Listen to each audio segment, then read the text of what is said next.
Well, hi, Michelle. How are you? Fabulous. How are you today, Myrna? Oh, I'm really excited to be talking with you. And it was nice for us to just, before we started recording, to catch up on your journey. It's such an interesting one. I'm so excited to be sharing it with, our viewers today. And I was talking with you about all the layoffs, all the things that are happening, and you ignite confidence in people as a coach. And Yes. so for people who are like, wait a minute, I had a job that was paying my bills. This morning, I don't have a job. So we'll get to that. But I'm really happy to know I can refer to someone who's like, restore your confidence and make your plans and dream your dreams. So this is fantastic. Well, Yes. Alive Designed is a membership community, a platform where we help people kind of take the reins of their life and go in the direction of their dreams.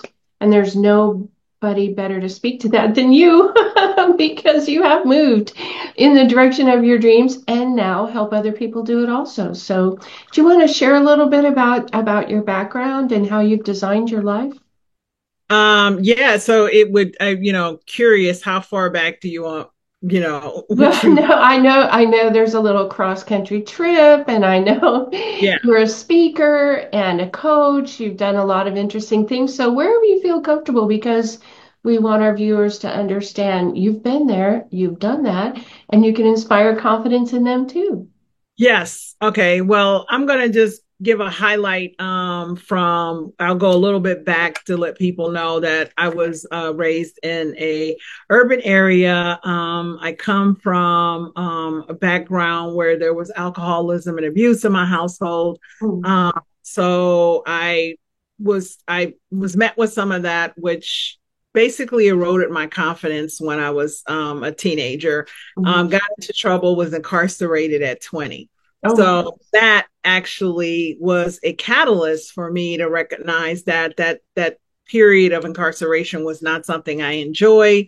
Mhm. And what I was able to quickly assess was how to stay out was to be employed. Mhm. So, and I discovered that I had a propensity to work well because I Yes. focused on being valuable, not, I focused on thinking about the job as an opportunity to not be incarcerated. So I never thought about it. It was just something to pay bills and get by.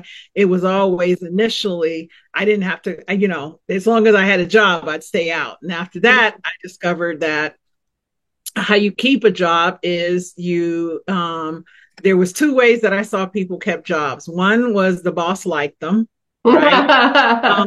The other way, of course, if you had certain government jobs, you kept those. But I'm thinking in the corporate world. So your Sure. boss liked you. And the other way was you were valuable, Mhm. right? So I didn't like the whole point of somebody liking me to keep a job because as soon as they didn't like you, that didn't, And it it's was unstable. They get promoted, they move to another city, and now, uh-oh, you're starting over with the new boss. right. So I preferred the manner of being valuable because being valuable meant that I was being valuable, not just that job or that company. I became valuable to me. And wherever I went, I took that value with me. Yes, Right. so So that fantastic. became, yeah, so that became my focus. How do I show up and be valuable? So I created a standard of however I interview to get the job, because what people forget is they go on these interviews and they tell these companies they're going to be amazing, they're going to be incredible, they'll be better than sliced bread. Mhm. Then they fail to show up at work that way. Mhm. See, I did the opposite. I told you how incredible I was, and then I Mhm. showed up better. Yeah, very good.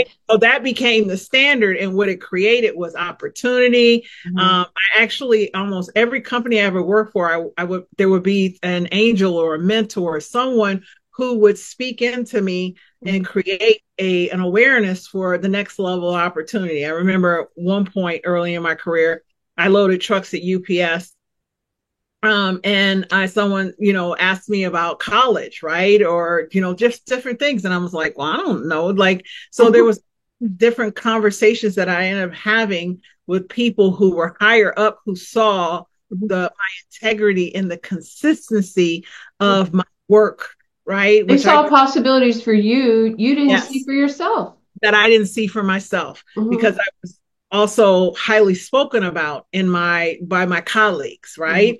Because Mhm. I was consistent. I don't believe in complaining. I don't believe in Mhm. gossiping. I don't believe in talking about my boss, right? All of that, because I believe that all of that fosters and creates a work environment that won't make me enjoy going there. And Whoa. if it's Yeah. something I need to do 5 days out of my 7 day week, I'm gonna enjoy it. I'm gonna Oh, of find a way course.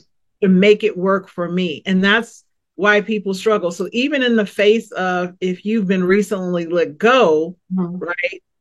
Think about it differently. So anyway, that journey took me to going back to college, getting a degree, getting a master's, right? I mean, I even remember at one point I was wanted to relocate to from New York to Texas because my family had relocated from California to Dallas area, Mhm. and my sister, who has been disabled mostly all of her life, had a near death experience, and I was visiting all the time, and I was like, oh my god, I want to live there because I'm never going on vacation, because every vacation I get I'm going to Texas, right? Mhm. Mhm. And I had worked at a company. I had won the President's Trophy. I was interviewing for a position to be promoted into upper management, and they were close to. It was the Houston area around the NASA. I can't around that area, Houston Mhm. NASA area, Mhm. right? A biotech company. And I went on the interviews, and I can remember the interviews. I remember feeling like I remember interviewing and thinking I had 3 interviews with upper management. By the second interview, I knew I didn't want to work there. Right. But my manager, who was from New York, I was living in Mhm. Long Island, New York then. He was such a good guy. And Mhm. and he knew, I think he kind of knew by the end of the day, he was so apologetic. I was like, dude, you're okay. Out of place that it was not it didn't foster diversity, inclusion, Mhm. equity. None of that would have existed there. Plus, and so not only did I not get the position, the company ended up downsizing because they didn't get an FDA approval for their product, so they Mhm. had to cut back on their sales force. So my position was about to be eliminated. Anyway, yeah. Yeah, right after I got back. So I didn't get the job. Within a month later, my position, I was notified my position was going to be eliminated. They had given me 2 offers of Ohio and Pennsylvania, and I was living in, and I was like, oh my God. But I trusted, I knew, right? This is the one thing I know. I deliver excellence in everything I do, and everything always works in my favor. That I got a call from someone I work with at a prior pharmaceutical company, and he was now just promoted to a manager in a biotech organization. Mhm. He took my resume and entered it in his company. I Mhm. ended up getting hired not for to work with him, but Mhm. to work in the same role he interviewed for me exactly where I live. Wow. And Wow. that he promoted me and relocated me to Austin, Texas. Well, you know what's so great is because from your own lived experience, you can tell people that affirmation of things work out in my favor can Always. actually be true in your life. It's not just something from a greeting card or a Yep. poster. You can live that way because you are living that way. Yep.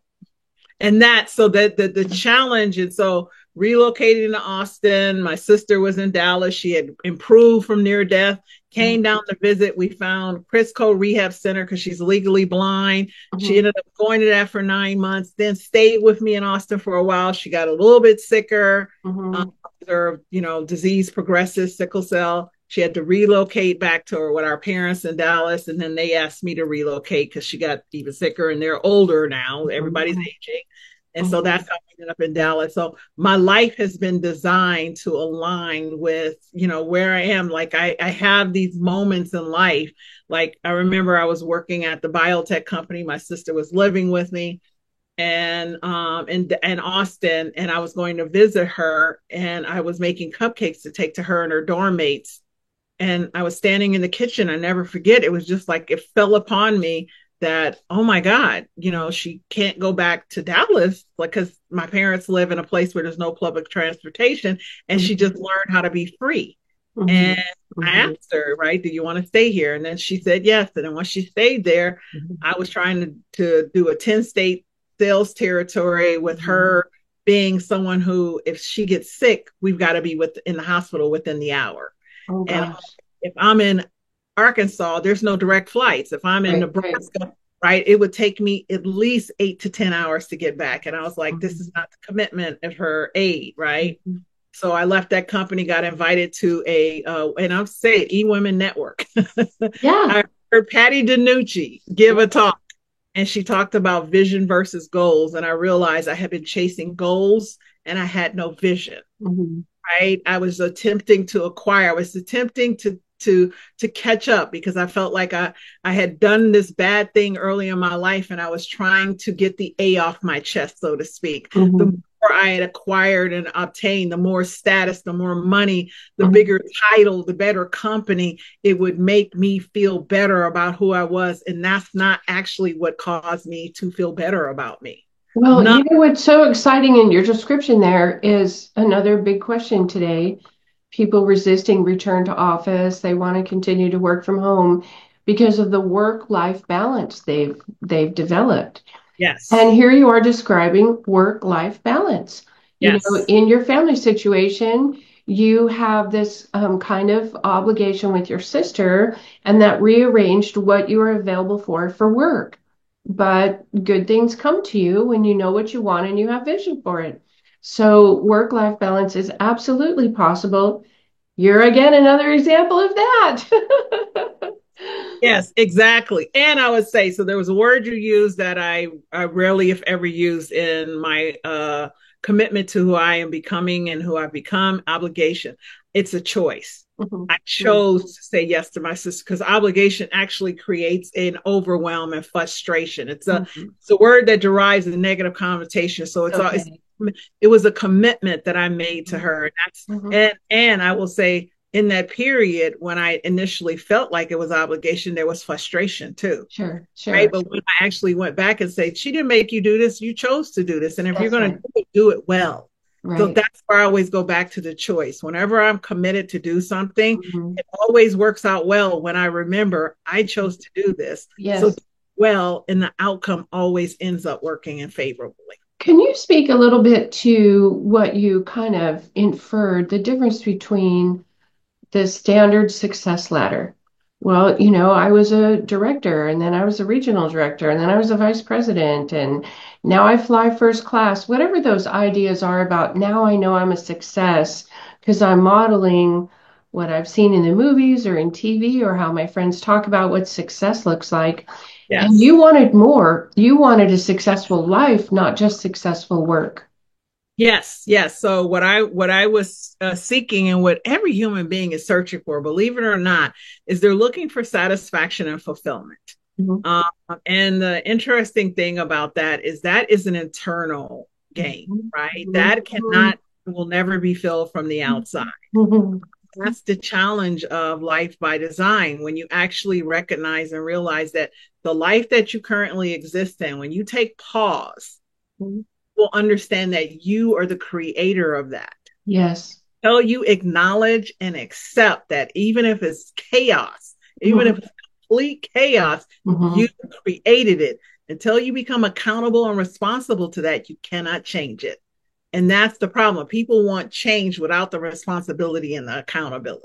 And Right. it's Or the disruption. And you know, one of the coaches we work with helps people plan their retirement chapter of life. And she has a phrase that she talks about, and I think you're also excellent at this, the social resume. So let's say you were, you know, a founder of a company or director of a region, and you decide to retire. There's this feeling of, well, who am I now that I don't have this job? You know, I was this person that wore the badge of vice president, or this is how people respected me in my life. And now that I'm stepping away from that kind of work, as you stepped away from, you know, 10 state regional manager, when you step away from that, you have to have a way to speak to the people in your life that you are choosing this, that this is your path of success, even if it from the outside looks like you may be stepping back or changing the balance of things. You know, how do you help people rewrite their life resume, part of which is work and part of which is their happiness? Great question. And it all goes down to like what matters most. So we do some work around what matters most to them. They design a vision, a roadmap Mhm, for their life. mhm, They really think about legacy work, and mhm, then we back into the current, right? And then mhm, it's so one of the things that people really are not understanding is that external validation does not matter, mhm, and seeking it and wanting it is detriment to success. mhm, It's detriment to your peace of mind, mhm, right? And you will see you can actually when you will become self-aware, and that's another thing. Most people want there is no success without self-awareness. mhm, mhm, So if you don't, and the only way you acquire self-awareness is you must reflect.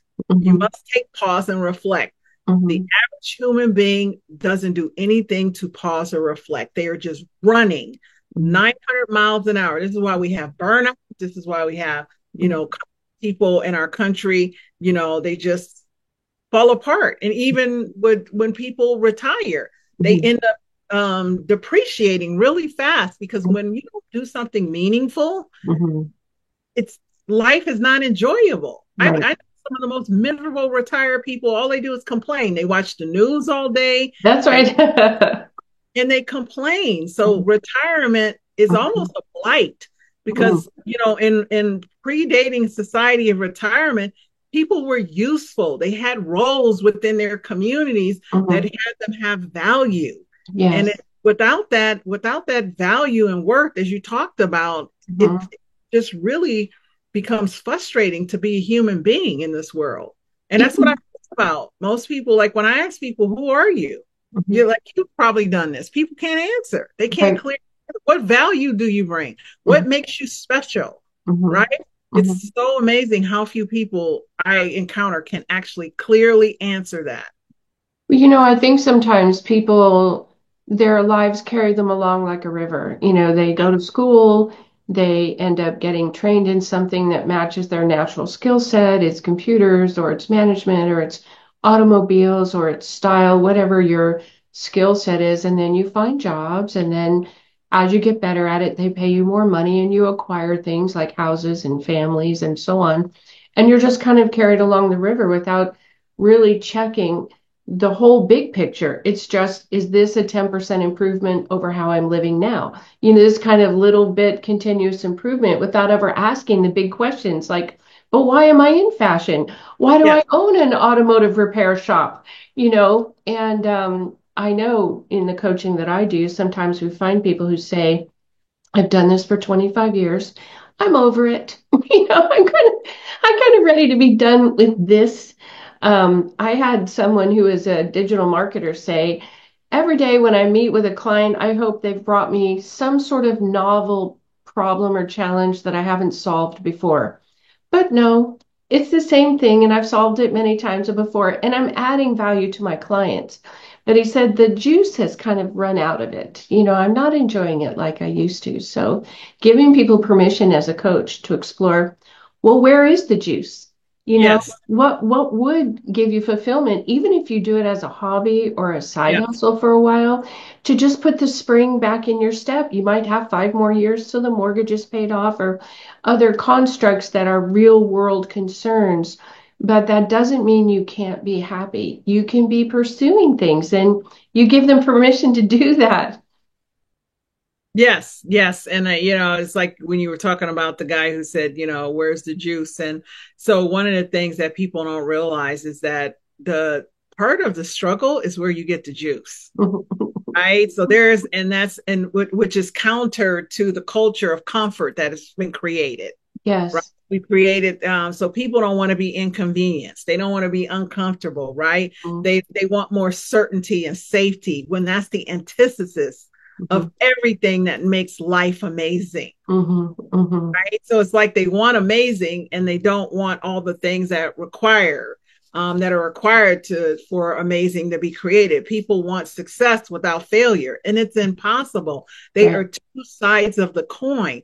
The Mm-hmm. more success you see anyone has, the more Mm-hmm. times they have failed, Mm-hmm. made mistakes, struggled, Mm-hmm. right? Doubted themselves, second Mm-hmm. guessed what they've done. Hmm. yet they have something that's so overwhelmingly compelling to them. They Hmm. continue to move forward in the direction of whatever that North Star is for themselves. Hmm.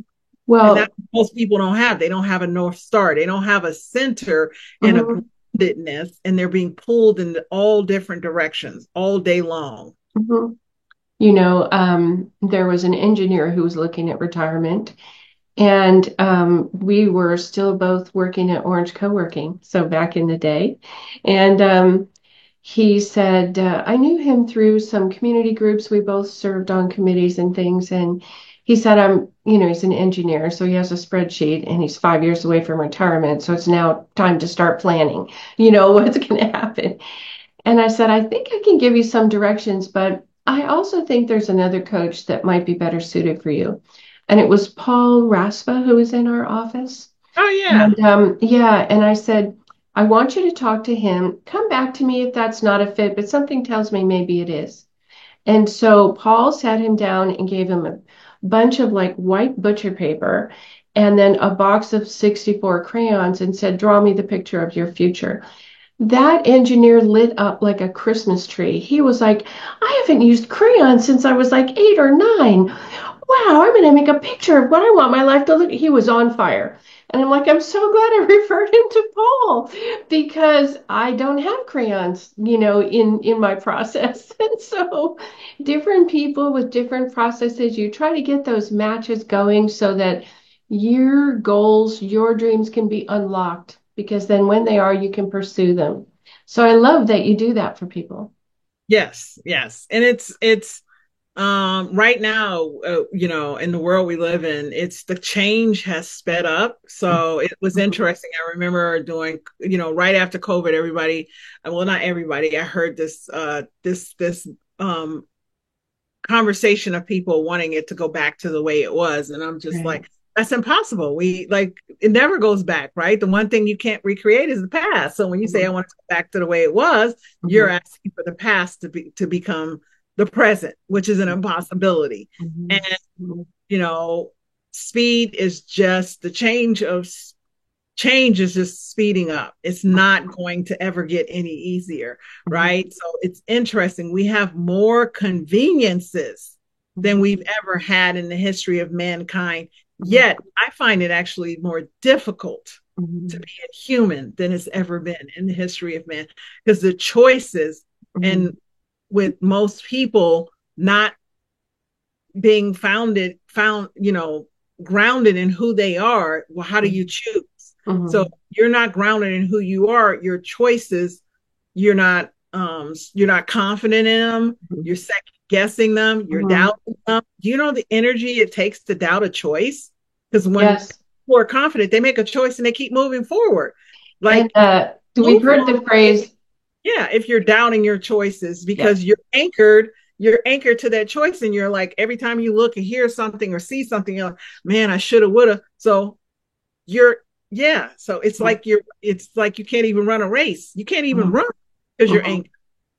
anchored. I've heard the phrase, we've heard it before. Well, it seemed like a good idea at the time. And that's the story of a choice that was made without any kind of anchor to who you are, where you want to go, what you want to accomplish, what brings that juiciness to your life. And so, but one of the good things, despite all the social media and the constant phone notifications, and some people feeling like they need to have their finger on the pulse of what's happening 24 hours a day. We have coaches. We have coaches who can say, I've helped people with that before. And, let's work together because we can realign you with your North Star that's covered by clouds right now. We can bring the sunlight in and show you this is the direction where you want to go. We might even find a box of crayons if that's going to be helpful. So, Yeah. you know, so well, it's been so delightful to catch up with you. Your story is very inspiring. Tell me how people get a hold of you. Yeah, so you can get a hold of me anywhere. It's Michelle. If you're watching this, you see my name spelled out at the bottom. So it's michellebaker.com Mhm. or at Michelle R. Baker. So I use my name to capture all of my social media handles Great. and channels are at Oh, very Michelle good. R. Baker. Well, Um, We'll publish your link tree so that people yes, can and find you in all the places, and yes, they can chat with you over Zoom, and start where they are, and then yes, you can help them figure out where their heart wants them to go. Lead them in that yes. direction. So Yes, and the one of the biggest takeaways I always impress upon people who have listened to me and come to the certain point in this conversation or presentation is that if it's not me, someone, right? mhm, The only way you can change your life as an adult at this point is you require assistance because if you mhm. did it on your own, you would have done it. It already would have happened. It would have happened. It's time for you to invest in yourself because no one will ever invest in you more than you invest in yourself. Yeah, So that is make so yourself true. the priority and you'll be amazed at what happens, the possibilities that you create by prioritizing yourself. Right. Well, and from someone who's done it, this has been a very inspiring chat. Thank you so much, Michelle. It's been great to catch up with you. Yes. Thank you. Okay, we'll see you later.